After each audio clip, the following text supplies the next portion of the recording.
Last year, an estimated 64,000 people died from overdosing on drugs in America.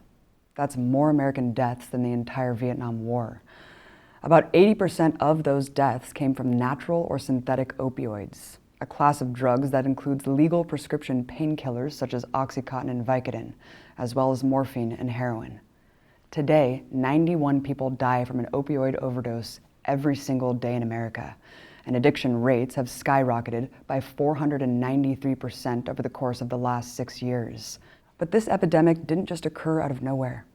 So today we'll be taking a look at the primary culprits behind one of the biggest public health crises in American history.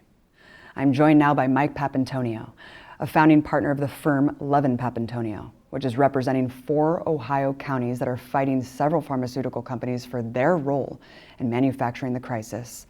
Mike, thank you so much for joining me.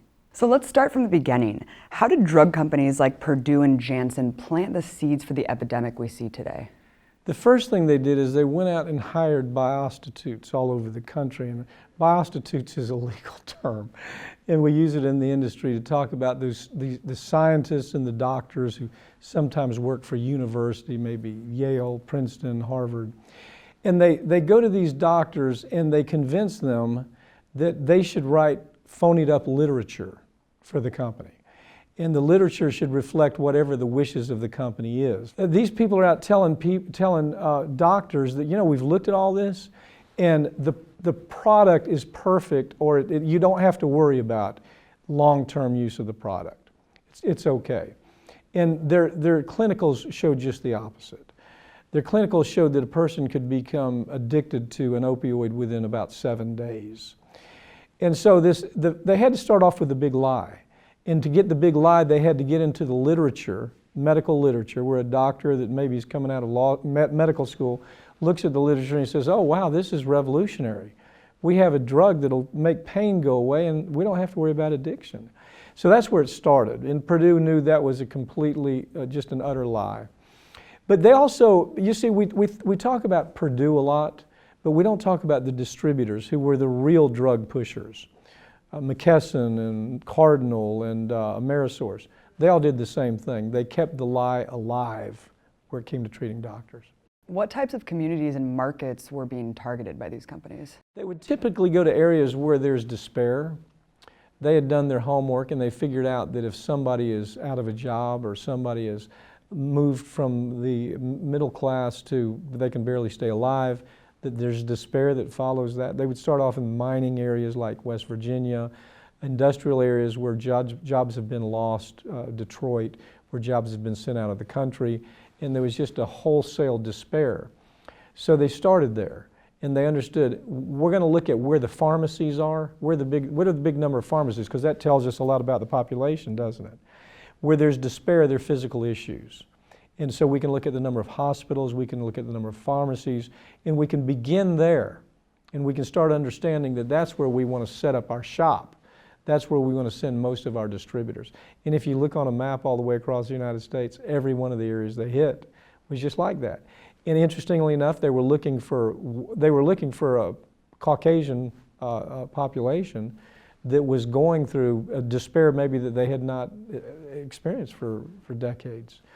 And all of a sudden, it's a whole new program. Talk about West Virginia, because I think that a lot of people know West Virginia as kind of this pinnacle of the epidemic, right? The ground zero. Yeah, I mean, West Virginia, you'd have areas where there would be a population of 3 million people, and the company, and we would find out through the number of sales that they would sell 700 million opioids in that community. Yeah, startling numbers, but that was exactly how it worked. At one point, what ended up happening, Abby, is that people believe, we want to believe that corporate America wants to do the right thing, and we sometimes forget that they're really not a person, that their sole purpose in life is to make more money. And so we want to believe that there's some human behind there that certainly wouldn't let these horrible things happen, but that just is not the case. And so if we look at this case in particular, at every turn, there was an effort by corporate America to actually buy in to the addiction issue. Here's what I mean. When a company is selling that many pills, right? And we have, let's take McKesson. let's say McKesson or Amerisource, they have 3 or 4 salesmen that live on 3rd Street in Huntington, West Virginia. And then over on 18th Street, there's a pill mill, right? The pill mill's been in business for months. Well, Mary or Bob, who work for McKesson, have to drive by that pill mill every day. They see people lined up at the pill mill. They see them lined up around the pill mill and down the street from the pill mill. They have direct notice that something's not right because under their statute, under the 1970 statute, they have a duty to report anything that looks suspicious. That's pretty suspicious. The second thing that happens is Mary and Bob, who work for these distributors, they also see the nightly news. And they see hospitals talking about, we can't keep up with the addiction problem.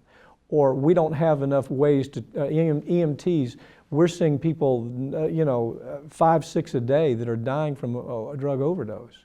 They see that, that's tangible to them. They don't have to guess. They live there. And so at some point, you have the companies saying, gee whiz, we didn't know. How could we have known this was going to happen? Well, let's give them year 1 and year 2. Let's give them that. Let's give them the benefit of the doubt, which there's no reason to do that, but let's do it anyway. Let's give them the reason of doubt for year 1 and 2. What about year 3, 4, 5, 6, 7, 8, 9, and 10? What they actually did, Abby, is they made this addiction issue part of their business plan. They internalized what was happening out there in the street to become part of their business. And so all of a sudden, you've got pills being sold out on the street for $5 to $8 a pill. Somebody's got to buy them somewhere. It's coming from the companies. And they knew that. Look, it defies logic, don't you see? It defies total logic to see something go from a company that's selling $150 million worth of products to where an industry is making $500 million just in a short period of time. And they're saying, wow, that's a pretty good year. And then they're making $8 billion. And then the industry is collectively doing $100 billion. And then they're doing 200 and 300 billion. What's changed? I mean, really, it's just a logical question. What has changed? The addiction rate. The addiction rate. And how has that happened? Because they put the product out there. Unbelievable. Knowingly. Yeah. And then it's so normalized, it only really makes the news when you have, someone like Philip Seymour Hoffman dying from a fentanyl-laced heroin dose. Yeah, and the heroin, since you raised that, the heroin, you see, is really what we call the tail of the problem. Because what would happen, a pill mill would be crushed. Enforcement would finally be able to close down that pill mill. So availability of opioids was a big problem. In comes black tar heroin. And the drug user who used to be using OxyContin now has moved to heroin. And the industry knew that too. The industry understood we can't just addict 100,000 people in this area of the state and then leave town without knowing there's some repercussions. Understand, an opioid addict, it's not just that they want another high. It is that their body hurts. They're nauseous. They can't function. Sometimes they can't walk. They lose, as far as losing their eyesight sometimes, because they're in withdrawals from the opiate. So in comes black tar heroin. They don't buy it because they want the high. They buy it because their physical pain is so incredible that it's just like you waking up with the worst, flu times 1,000 every day. There's many unique phenomenons to American society. I think the crisis of healthcare or lack thereof is obviously one of them. This is also, I feel like, a unique phenomenon in terms of the numbers, the sheer numbers of people dying from the opioid epidemic. Why is the U.S. So specifically impacted by this? 95, to follow up on that very issue, 95% of all the Suboxones sold in the world are sold in the United States. They actually started telling hospitals and doctors, it's just not fair. What you're doing to these poor people, making them suffer, it just isn't fair. And actually the hospital industry got involved because they were told these same lies. So the hospital, matter of fact, the HHS, which is the biggest hospital organization in the country, sent out letters to doctors in around 2005, 2006 saying, we don't think you're selling enough opioids. We're not, and the poor patient, because of that, we're suffering. It became a narrative that was created by the industry. They tried to make it sound like, oh, the poor patient, we got to worry about the poor patient. And so it sounds plausible, doesn't it? But behind there, what they were saying is, we really hope that patient buys a lot of drugs. They really didn't care about, the suffering of the patient from pain. It was all about how to sell more drugs. Isn't there a part of willful ignorance, though, on behalf of the medical field and the hospitals and the doctors? I mean, I guess some of it's willful. For example, if you have a pill mill, that's not willful ignorance, that's intent. Where you have a doctor that says, wow, I'm making a lot of money selling these drugs. And at 8 o'clock in the morning, you go by his office and there's a circle all the way out to the street, people standing in their pajamas with their children, lined up for blocks, waiting to get into the pill mill. That's the level that it reached in the extreme. When did the science become clear? Because of course, big pharma, we know their profit, mechanism, but the doctors, they need the doctors to prescribe these, and according to the CDC, over 99% are over-prescribing opioids. Yeah, the story about opioids, opium, has always been clear. As a matter of fact, the opium wars that took place in China, if you go back and look to that historical basis, that wasn't, it wasn't trade companies like tea trade companies that started the opium war. It was London and the big countries all over France, big countries all over the world that wanted to take a product, opium, and sell it in China. China does not grow opium. And during that period of time, it became very apparent how dangerous opium was. And there's no difference between the opium that they found was so dangerous, 17s, 18s, there was no difference. And it became so bad in China that the emperor in China said, my gosh, we're losing control of our culture. And he actually started having public executions. So what ended up happening is you had a lot of Chinese migrate to California. And when they got to California, what did they do? They started opening their opium dens. And so those laws developed that where doctors, that the only people that could prescribe it would be doctors under really extreme limitations, even back during the time of opium dens in California. So the history, there's so much history about how dangerous opium is. There was no new discovery. These people understood that they had a cash cow, and they knew about the value of the cash cow just by reading a history book. And let's talk about that value. How much money is there to be made in this industry? Well, the first year that Purdue came out with OxyContin, I think they made $150 million. But by year number 3, they were making $6, $7, $8 billion. And it wasn't just them making the money, it was the distributors too. See, we want to give the distributors a pass. We want to focus on Purdue and say, gee, Purdue is they're the bad guy. They're awful. They're awful. But what about the people who said, you have to have the drug pushers too? And the drug pushers were McKesson and Amerisource and Cardinal and many other distributors, but those 3 companies were able to gain 85% of the market. They took control of 85% of the market. They did that by way of legislation that we passed, that was the Substance Abuse Act in 1970. They were supposed to be the gatekeepers, you see. But now today, obviously Big Pharma's not doing anything about it because it's their profit-making measure, but what about doctors and hospitals? Are they doing anything? They are, yeah. You have doctors and hospitals that are now reacting, but they can't react fast enough.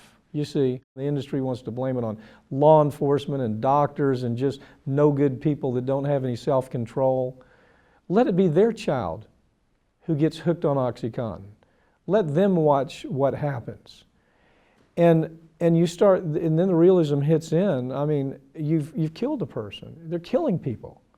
It's no different than murder. Why won't we call it murder?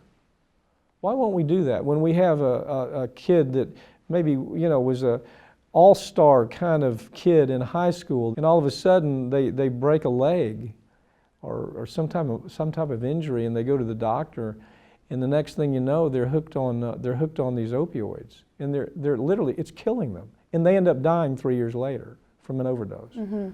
Very common story. Absolutely. I feel like we all know someone who's either suffering or has suffered from an opioid addiction. Let's talk about the political response to this crisis. 2 months into office, Trump created a panel to recommend solutions to the epidemic, but then of course he hires Congressman Tom Marino, first of all, and then I just read news today that the health secretary appointee is a literal executive from Big Pharma. Yeah, the health executive that Trump wanted was not only an executive, but he actually was with McKesson and wrote the legislation that said to the Department of the DEA that you need to back off on enforcement. Wrote the legislation. You're overkilling the enforcement. We can't do this because, and their argument was the poor pitiful patient. You see, that's the same argument all this started with. The poor pitiful patient, they can't get what they need in the way of pain control. So Department of Justice and DEA, you really need to back off. Everybody with the DEA knew that was absurd. Everybody in the Department of Justice knew how ridiculous that was. But you had Congress that passed it and Obama that signed the legislation. And Eric Holder, who comes from Covington Burling, he's a white shoe lawyer. He's never represented anybody that's been hurt. He represents corporations. He can speak their language. So he gets behind all that. And so all of a sudden you have a political agenda that's driven primarily by how much money did you give your congressman today? How much money did you give your senator? You know, there's a scramble in Congress right now. Everybody's looking for cover because they understand what they created. They helped create. When they told the DEA that you really got to stand back, that you shouldn't do these enforcement actions, when they did that, they knew exactly what they were doing. They were getting 50,000 from this person, 100,000 from that person. And so what we're involved with right now is that's going to be actually part of our case in trial. We're going to be actually able to talk about that. When the defendant stands up and says, oh, well, gee, this is the DEA's fault. Really? This is the doctor's fault. Well, we're going to tell the backstories. And those backstories are going to cause a lot of jitters within the industry. Let's talk about the legal actions that your firm is taking against the industry. Yeah, these counties and these cities are the people who've lost all the money.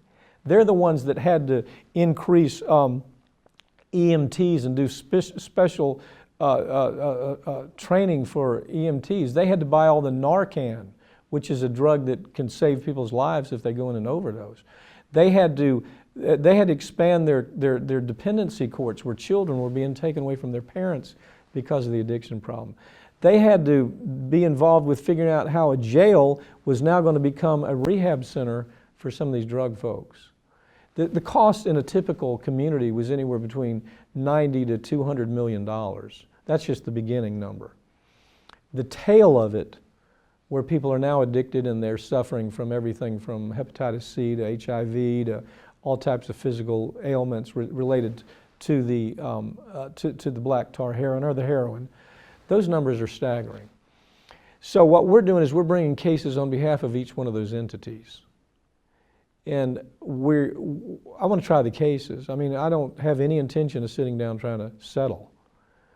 You had the attorney generals, for example, that settled. I mean, I think all of them settled against Purdue for nothing. I mean, what was it, $50 million, $100 million?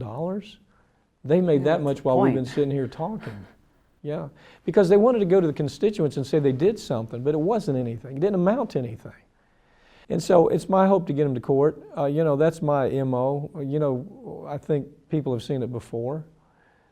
Take it to trial. DuPont was the last time I've ended that project and now moved on to another one. And so this is the project that I think is most important.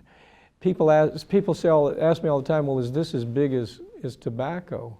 I say this is much bigger than tobacco. This targeted our children. Here, you have these same CEOs in the shadows that are still paying out money. It's still taking place as we speak. The money is exchanging hands. They've made their, let's say they made $200 billion. So if they pay out $100 billion to get out of this, which isn't enough, they still have made a good profit. What's happened in the past is Big Pharma has operated without any oversight or regulations. We want to think they did because we came up with the Substance Act of 1970. We say, wow, that's pretty strong. But what good is a Substance Act? There's no regulatory that can help if you can't go arrest them, you see. You can fine them. When they pay a fine, you understand, they pay a fine. Taxpayers end up paying the fine. Every one of those companies, McKesson, Cardinal, and Amerisource, they've all paid hundreds of millions in fines. But it doesn't mean anything. It's simply cost of doing business. And then the taxpayers end up footing that bill because the company writes those fines off. So we lose tax dollars because they pay $100 million, but then they end up writing it off, so it doesn't really mean anything. Yeah, they wear Armani suits and they have Rolex watches and they drive Bentleys around and they come from great schools. They live in the Hamptons, and so we don't look at them like criminals. So we don't put them in prison. My goal in what I'm doing nationally is I want to get all of these cities and their states. I want to get their money back for them. But I really want to make sure some people go to prison.